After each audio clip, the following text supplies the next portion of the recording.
बेतहाशा बढ़ती रफ्तार से परेशान दिल्ली सरकार ने कुंभ से राज्य में दाखिल होने वालों पर सख्ती बढ़ा दी है। इन लोगों के लिए दिल्ली आने पर टेस्ट करवाना और 14 दिन तक क्वारंटीन रहना जरूरी कर दिया गया है। दिल्ली सरकार का यह फैसला ऐसे वक्त पर आया है जब एक दिन में कोरोना से मरने वालों की संख्या रिकॉर्ड 167 तक जा पहुंची है और अस्पतालों में बेड और दूसरी सुविधाओं की कमी पड़ने लगी है। कुंभ से दिल्ली आने वालों पर सरकार सख्त। कुंभ से आने पर 14 दिन क्वारंटीन रहना होगा। दिल्ली में corona out of control. Kumbh corona की रफ्तार को और ना बढ़ा दे, इसके लिए दिल्ली सरकार ने कमर कस ली है। दिल्ली सरकार एहतियात बरतते हुए 4 अप्रैल के बाद कुंभ से राज्य में दाखिल होने वालों के टेस्ट, उनकी ट्रेसिंग और उनके लिए आइसोलेशन को जरूरी करवा दिया है। साथ ही हरिद्वार से आने वालों के लिए 14 दिनों तक क्वारंटीन रहना जरूरी होगा।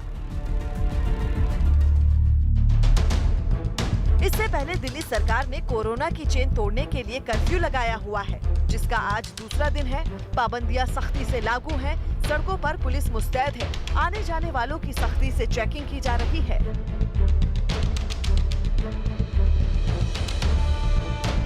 देखिए, ये आदेश कल ही जारी हुआ है। ऐसे में ये बड़ा आदेश माना जा सकता है क्योंकि खतरा था। कुंभ में जिस तरह से लोग जुटे थे, उसके बाद जो कुंभ से लौटेंगे उनको क्वारंटीन करने का प्रावधान किया गया है। 4 अप्रैल के बाद से जितने भी लोग हैं उनको मैंडेटरी क्वारंटीन होम आइसोलेशन में रहना होगा। लेकिन मैं आपको देखिए यहाँ की तस्वीरें दिखा रहा हूँ किस तरह से जो दिल्ली पुलिस है वो यहाँ पर सख्ती बरत रही है उन लोगों के लिए जो वीकेंड कर्फ्यू में गैर जरूरी सेवाओं से जुड़े हुए हैं और यहाँ पर बाहर निकल रहे हैं। सर, क्या चेक कर रहे हैं आप? गाड़ी के पास है नहीं है सर? अच्छा, पास है कि नहीं है? अच्छा, हाँ, क्या किस काम से जा रहे हैं, इमरजेंसी है या कैसे घूम रहे हैं? जो घूम रहे हैं उनको वापस कर रहे हैं। ठीक है। पहले दिन दिल्ली पुलिस ने कोरोना कर्फ्यू के नियम तोड़ने वालों के खिलाफ 350 एफआईआर दर्ज की, जबकि 2500 लोगों के चालान काटे गए और 150 लोगों को गिरफ्तार भी किया गया। बावजूद इसके लोगों में काफी अवेयरनेस दिख रही है इस वक्त। अमूमन देखा जा रहा है कि केवल जो एसेंशियल सर्विसेज से लोग जुड़े हुए हैं, भले ही वो पुलिस कर्मी हो या मेडिकल प्रोफेशन से रिलेटेड हो, जैसा कि आप देखेंगे सब्जी मंडी से रिलेटेड हो, खरीदारी करने जा रहे हो, अमूमन वही निकले हुए हैं सुबह और शाम में। तो अपार्ट फ्रॉम दैट, अगर जो भी नॉन एसेंशियल चीज़ों से के कारण निकल रहा है तो उनके ऊपर सख्त कार्रवाई की जा रही है। लेकिन सारी एहतियात और सख्ती के बावजूद यहाँ कोरोना काबू में आने का नाम नहीं ले रहा। शुक्रवार रात 8 बजे से शुरू हुई पाबंदी के बाद एक बार फिर दिल्ली में एक दिन में नए मरीजों के मिलने के सारे रिकॉर्ड टूट गए। 24 घंटे में कोरोना के 24,995 नए मरीज सामने आए, जबकि 167 मरीजों ने अपनी जान गंवा दी। एक दिन में इतनी मौत होने का ये अब तक का सबसे बड़ा आंकड़ा है। मरीजों की बेतहाशा बढ़ती रफ्तार के बीच इलाज करवा रहे कुल मरीजों की संख्या 69,799 हो गई है। जिस तरह से रोजाना बड़ी संख्या में मरीजों की मौत हो रही है, उसके बाद दिल्ली में कोरोना से मौत की दर 1.44% हो चुकी है। दिल्ली में रोजाना सामने आ रहे मरीजों की रिकॉर्ड संख्या ने राज्य सरकार के माथे पर चिंता की लकीरें खींच दी हैं। खुद मुख्यमंत्री अरविंद केजरीवाल दावा कर चुके हैं कि दिल्ली में टेस्ट करवाने वाला हर चौथा शख्स पॉजिटिव मिल रहा है। ऐसे में हालत ये है कि अस्पतालों में आईसीयू और बेड की कमी पड़ गई है। आईसीयू बेड्स की कमी है। ICU beds as it is तो हम कितने बढ़ा पाएंगे उसकी एक सीमा है, लेकिन देखने में आया कि अधिकतर मरीजों को हाई फ्लो ऑक्सीजन की ज़रूरत होती है। तो हम कई सारे अस्पतालों के अंदर हाई फ्लो ऑक्सीजन का इंतज़ाम कर रहे हैं ताकि और बेड्स का हाई फ्लो ऑक्सीजन के बेड्स लगाए जा सकें। तो 6000 के करीब हम ऑक्सीजन बेड्स अगले कुछ दिनों में Yamuna sports complex, Commonwealth Games, Radha Swami Satsang वाला ब्यास वाला जो केंद्र था उसको दोबारा चालू कर रहे हैं।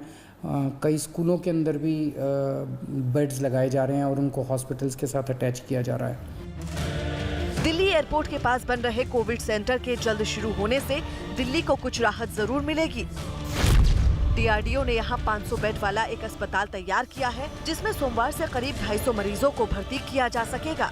सेना के मेजर जनरल रैंक के अधिकारी पर इस कोविड अस्पताल की निगरानी का जिम्मा होगा। दिल्ली सरकार ने टेस्टिंग पर भी जोर दिया है और ज्यादा से ज्यादा टेस्ट करने और 24 घंटे में रिपोर्ट देने के निर्देश भी दिए हैं। यूपी के अयोध्या में भी सड़कों पर सन्नाटा पसरा दिखाई दिया। शहर की सभी बाजार बंद रहे। इस दौरान जगह जगह पुलिस वाले तैनात दिखे। हनुमानगढ़ मंदिर के पास भी लोग कम ही दिखाई दिए, जबकि आम दिनों में यहां श्रद्धालुओं की भारी भीड़ रहती है। इससे पहले प्रशासन ने नवरात्र के अंतिम दिन लगने वाले रामनवमी के मेले को भी स्थगित करने का फैसला किया है, ताकि इस मेले में लोगों की भीड़ ना जुटे। निवेदन किया था वहाँ के अखाड़े के लोगों से कि आप उसको प्रतीकात्मक करके और उसको बंद कर दिया जाए। जो भी प्रशासन कर रहा है वो जनहित में कर रहा है, लोगों की सुरक्षा के लिए कर रहा है कि कोरोना से बचाव हो।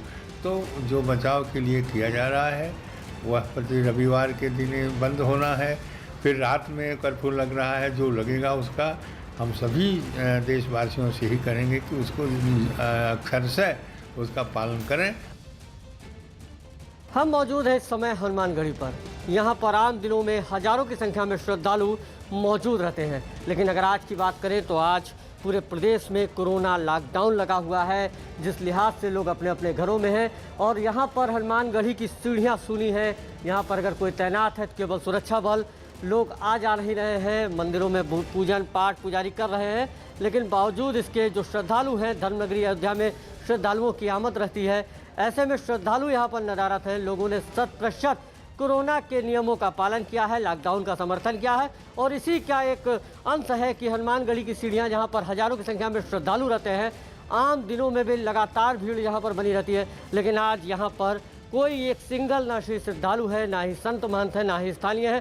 तो ये कहा जा सकता है कि अयोध्या अपने इस आपदा की घड़ी में प्रशासनिक बंदिशों को मान रही है, और अब प्रशासन के आदेश पर संपूर्ण अयोध्या में सफल लॉकडाउन है।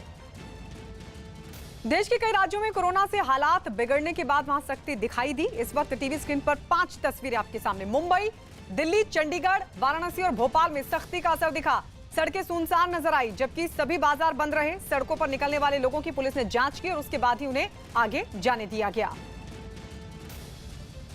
महाराष्ट्र में कोरोना बेकाबू होता जा रहा है। महाराष्ट्र में एक दिन में कोरोना के 67,123 नए केस सामने आए। 419 कोरोना मरीजों ने अपनी जान गंवाई है।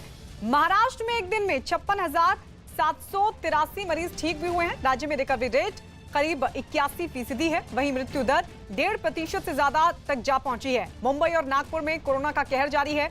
मुंबई में पिछले 24 घंटे में कोरोना के 8,834 नए केस सामने आए, साथ ही 52 लोगों की मौत हो गई।